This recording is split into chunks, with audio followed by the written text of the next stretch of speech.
Before I had a coaching program, before I had clients, before I was making any content about this, I actually had to build the thing while working a W-2. I think that is worth saying directly because there is a version of this where someone figures out that the cleaning business is a good topic, they'll start teaching it, they start building their credibility on other people's results, and that is not my story. I built this business to over $40,000 a month before I ever charged anyone to learn how. And I made enough mistakes along the way that the thing that I teach is now a direct product of what I got wrong, not just what I got right. So in this video, I'm gonna walk you through the whole progression, where I came from, why I chose this model, what the first month looked like, and what changed at every revenue stage from $7,000 to $15,000 to $40,000 plus, and the 3 specific mistakes that I made that cost me months and money that I now build into my program so my clients don't have to make the same mistakes I did. This is the video that I would have wanted to watch before I started, so let's get into it. So before the cleaning business, I actually worked in operations at an 8-figure cleaning startup. The company used the same independent contractor model that I teach today, where you have independent contractor cleaners, remote management, residential focus, and it was in a hyper growth phase when I joined, scaling from 1 market to 25 plus markets nationwide. My job was essentially to figure out what was breaking at every stage of that growth and fixing it before it became a ceiling. So bottleneck analysis across hiring,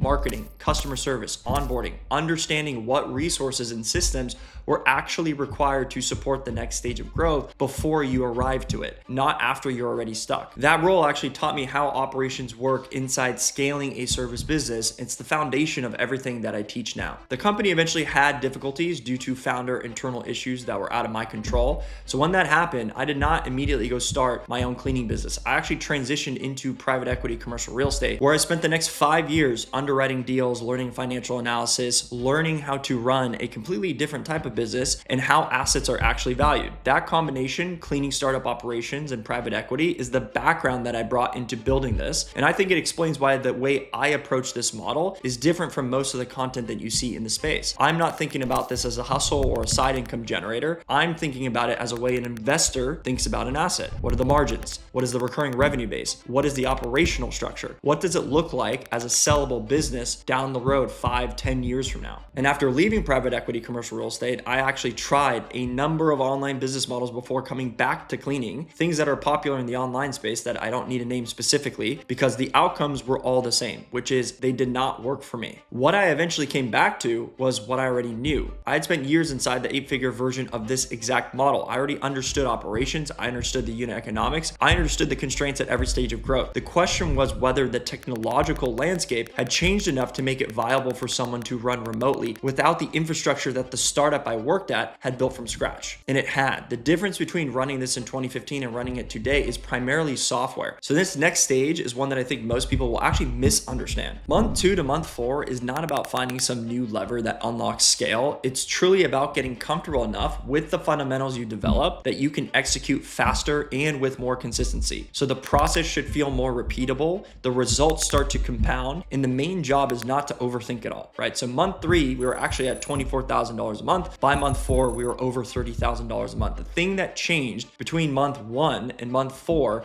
was not the model. The model was the exact same. What changed was I was running it with more volume, more cleaners, and more recurring clients than I started with. All of that was just starting to compound just by staying in the game. Now in month 4 is where I actually started to feel something that I had not felt in months 1 and 2, which was not friction necessarily. It wasn't business from the outside, but from the inside. I started to become the bottleneck of my own operation. And at $30,000 a month, I was doing too much. Every client issue came to me, every cleaner question came to me, every scheduling conflict, every complaint, every hiring decision, every marketing optimization, all of it still ran through me. And the business was big enough at that point that the volume of all those things was consuming more and more of my time that I had available. This was the point that forced a decision I think a lot of operators avoid making because it requires building systems they've been putting off. You either have to hire, which means you have to have documentation, you have to have SOPs, you have to have training infrastructure to actually hand things off to someone, which is a lot of time, energy, and effort that you might not have, or you become the ceiling of your own business. So I had to build the systems first and then then hire into them, which meant that for a period of time, I was doing everything in the business while building the documentation and processes that would eventually let me stop doing most of it. So that period of time is very difficult, but it was necessary, and is now why I tell most of my clients that the systems you build at $10,000 to $15,000 a month are not premature. They're the foundation you need to exist before you can hand everything off. By month 6, I was doing over $40,000 a month, and by month 9, I had gotten the operation to a place where I was no longer completely in the day-to-day at all. My VA team was running the business.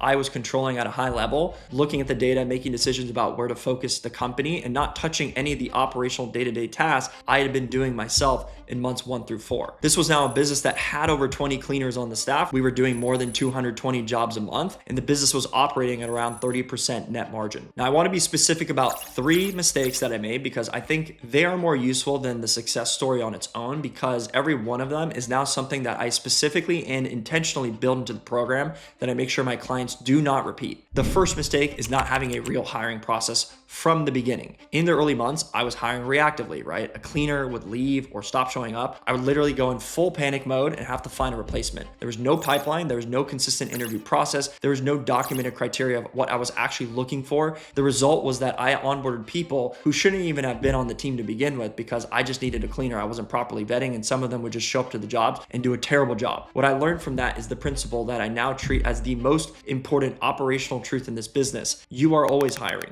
Not when you need someone, not when someone leaves, you're always hiring. A healthy cleaner pipeline and bench means that the supply side problems are manageable operationally. A thin pipeline means that every problem becomes a crisis. Now, the second mistake was the VA situation. I needed operational support well before I actually got it working properly. And when I started looking for a VA, I made the wrong sourcing decision, and I spent 9 months trying to make it work with talent sourced from the Philippines. It was not the right fit for this business needs. The quality was inconsistent, the turnover was high, and I kept rebuilding the same onboarding process over and over from scratch because I hadn't solved the underlying problem. When I finally switched and started sourcing from South Africa, the entire VA side of the business changed. The English was much better, the reliability, the communication, all of it was different. What I lost was months and months of my time because I had to retrain everybody every time I had to reset, instead of having a well-functioning team that would have given me a significant advantage earlier if I had solved the sourcing problem correctly from the start. So that experience is why the VA sourcing guidance in my program is as specific as it is. The third mistake was not tracking any of my metrics. So in the early months, I was running marketing spend without a clear picture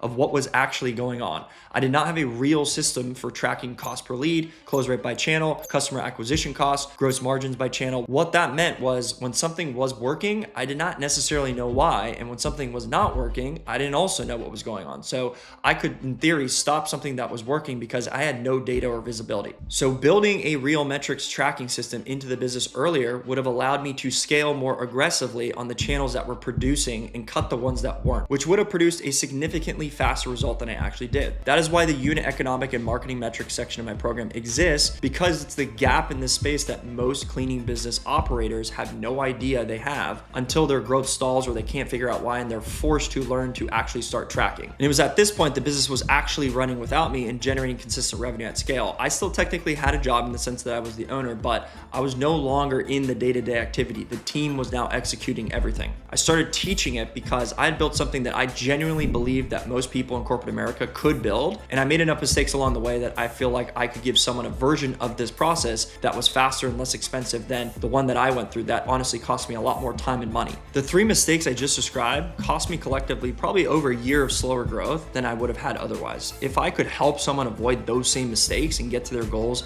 in a much faster timeline than I took, that was worth building a program around. Because the other reason is that I had come from a private equity background where you evaluate things on their merits, and the merits of this model, the margins, the recurring revenue structure, the relatively low startup costs, the scalability through VA delegation, the exit potential once the systems are in place, are genuinely strong compared to most things that people are building in the online space. I believed in it as an asset before I started teaching it, and that has not changed. So that's the full story. The cleaning startup that gave me the operations foundation, the 5 years of private equity that gave me the financial investor lens, the first month at $7,000 with a couple reliable cleaners and a couple marketing channels, all the way up to $40,000 a month plus, and the 3 core mistakes. the hiring process, the VA sourcing, and the missing metrics that I made so that you don't have to. And the reason why I wanted to tell this story in this level of detail is that I think it matters whether the person you are learning from actually built what you are teaching. Not built it on paper, not built it using other people's results as proof, but built it themselves, made the mistakes,